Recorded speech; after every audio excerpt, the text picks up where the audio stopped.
যে বিষয়টা নিয়ে আলোচনা করতে চাচ্ছি তা হলো বর্তমান সরকারের বিদায়।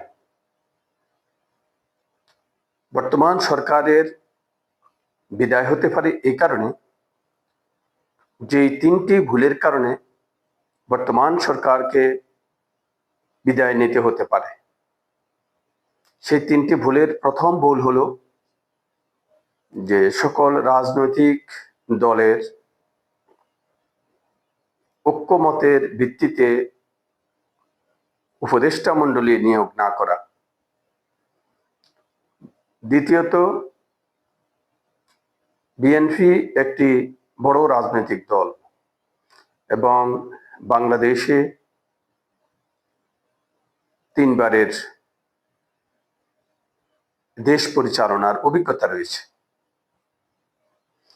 সুতরাং বিএনপিকে মাইনাস করে কোনো পরিকল্পনা বাংলাদেশে যদি নেওয়া হয় তা কতটুকু বাস্তবায়ন হবে। গত 17 বছর বিএনপিকে মাইনাস করে আওয়ামী লীগ যে ভুল করেছিল সেই ভুলের খেসারত আওয়ামী লীগকে আজীবন হয়তো দিতে হতে পারে। বিএনপি যেহেতু এই দেশ পরিচালনার অভিজ্ঞতা রয়েছে, সুতরাং এই বিএনপিকে বাদ দিয়ে বা বিএনপিকে মাইনাস করে নতুন রাজনৈতিক দল যতই চেষ্টা করুক তাদের পর্যায়ে আসতে অনেক সময়ের প্রয়োজন। সুতরাং এ দেশকে যারা পরিচালনা করে আসছে, বিশেষ করে বিএনপি এবং বিএনপির সাথে যারা ছিলেন জামায়াতে ইসলামী, এই বিএনপি এবং জামায়াতে ইসলামী যখনই দুভাগে বিভক্ত হলো তখন থেকেই তাদের নিজেদের পরিণতি নিজেরাই ডেকে এনেছেন। কারণ তখনই আওয়ামী লীগ সুযোগ পেয়েছে।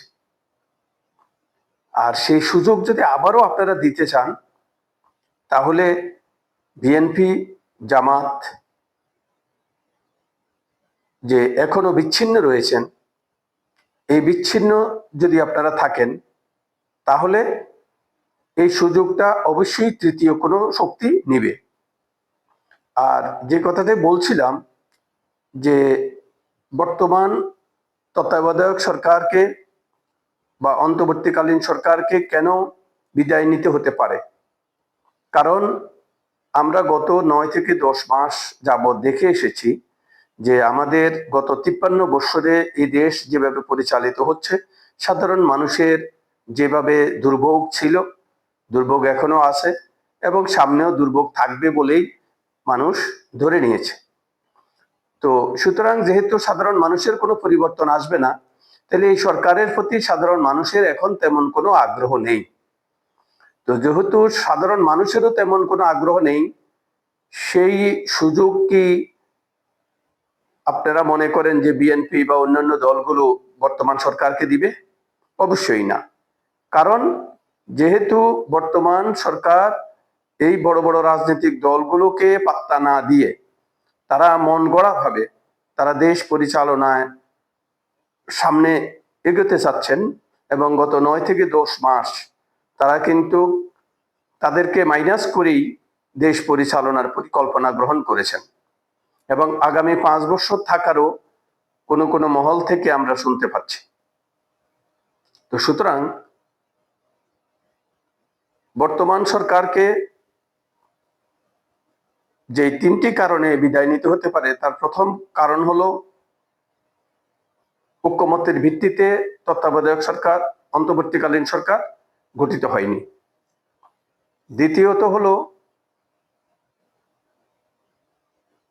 কোনো দল থেকে শুধু একটি মাত্র দলের বা একটি মাত্র সমর্থকের পক্ষ থেকে কয়েকজন লোককে নেওয়া হয়েছে অন্তর্বর্তীকালীন সরকারে। অন্যান্য কোনো দল থেকেই কোনো সদস্য বা কোনো দলের মতামতের ভিত্তিতে উপদেষ্টা নিয়োগ করা হয়নি। যে কারণেই রাজনৈতিক দলগুলো মরিয়া হয়ে উঠেছে যে আগামী নির্বাচন যাতে ডিসেম্বরের মধ্যে হয়। কারণ ডিসেম্বরের মধ্যে যদি নির্বাচন না হয় তাহলে অন্তর্বর্তীকালীন সরকারের যে পরিকল্পনা, সেই পরিকল্পনা অনুযায়ী তারা সংস্কার না করে তাদের দীর্ঘমেয়াদী তারা ক্ষমতায় থাকতে পারেন এই ভেবে বিএনপি সেই সুযোগ বা অন্যান্য রাজনৈতিক দলগুলো সেই সুযোগ দিতে কোনোদিনই চাইবেন না। সুতরাং অন্তর্বর্তীকালীন সরকার যদি ডিসেম্বর অথবা জানুয়ারি ফেব্রুয়ারির মধ্যেই একটি নির্বাচনের রোডম্যাপ ঘোষণা করেন তাহলে হয়তোবা অন্তর্বর্তীকালীন সরকার একটি নির্বাচন দিয়ে যেতে পারবেন। আর যদি অন্তর্বর্তীকালীন সরকার জানুয়ারি ফেব্রুয়ারি মধ্যে কোনো নির্বাচনের সুষ্ঠু যদি কোনো রোডম্যাপ না দেন তাহলে কিন্তু অন্তর্বর্তীকালীন সরকারকে শোচনীয়ভাবে বিদায় নিতে হতে পারে। সুতরাং এখনো সময় আছে, রাজনৈতিক দলগুলোকে ঐক্যবদ্ধ হওয়ার আহ্বান জানাচ্ছি। নিবন্ধিত অনিবন্ধিত অনেকগুলো দল রয়েছে, আপনারা বারবার আমরা যে কথাটি বলে আসছি যে আপনারা ঐক্যবদ্ধ হন। আর বর্তমান অন্তর্বর্তীকালীন সরকারের কাছে আমাদের অনুরোধ যে আপনারা সঠিকভাবে দেশ পরিচালনায় মনোযোগী হন। আপনারা যদি সঠিকভাবে দেশ পরিচালনায় ব্যর্থ হন তাহলে জাতি হতাশ হবে, বহু মানুষ ক্ষতিগ্রস্ত হবে এবং দেশ ক্ষতিগ্রস্ত হবে। সুতরাং আমরা কখনো চাই না যে আপনাদের শোচনীয় পরাজয় হোক।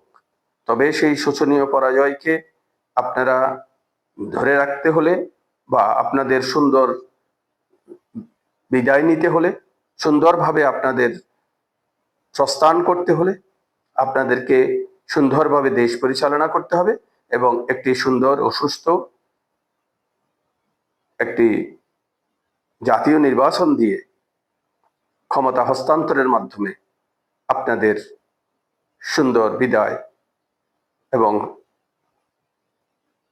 শুভ বিদায় প্রত্যাশা করে আজকের মতো এই পর্ব শেষ করছি। বাংলাদেশ জনকল্যাণ পার্টির পক্ষ থেকে সবাইকে আবারও আন্তরিক প্রীতি শুভেচ্ছা অভিনন্দন। সবাই ভালো থাকুন, সুস্থ থাকুন এবং দেশের কল্যাণে সবাইকে ঐক্যবদ্ধ হতে হবে। নতুন বাংলাদেশ বিনির্মাণে আমাদের যেই প্রত্যাশা, সেই প্রত্যাশা আমরা যে কোনোভাবেই হোক পূরণ করতে হবে। যে কারণে নিবন্ধিত অনিবন্ধিত সকল রাজনৈতিক দলকে ঐক্যবদ্ধের আহ্বান জানিয়ে আজকের মতো বিদায় নিচ্ছি। খোদা হাফেজ।